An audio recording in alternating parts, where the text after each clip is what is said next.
Who's going to be possibly closer on his ball? Why did we trade JJ Putz? Well, Jacob's a tough deal. I mean, we sit here as a general manager and realize what this guy was a few years back. He was as dominant, as good as anybody in the league. There's no doubt about it. He had some injuries last year. He wasn't quite the same, although he did have a good September. I think the issue is when you look at the ball club and you realize that in this deal, we gave up a popular player, but we got 7 players in return. And one of the things, we gave up a couple other players as well.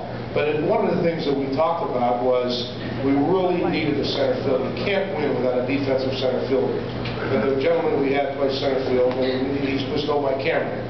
So what we were hoping was to increase that. We got another guy in return. In addition, they will play left field. In addition to that, there were several other players. Some of them we think are going to be long-term players for this organization for years to come. The one player, Carp, that we got as a first baseman, we have a little bit of a void at first base. He's a left-handed hitter.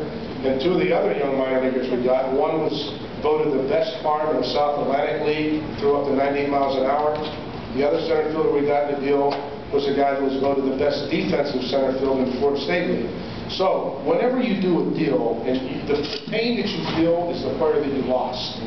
However, if you're looking at the big picture, you say, next year, the year after that, are we building this organization from the ground up? And quite frankly, that's what we're trying to do. So in order to get talent, you have to give up talent. We gave up a good player. We got a lot of players in return that will pay dividends in the long term for this organization.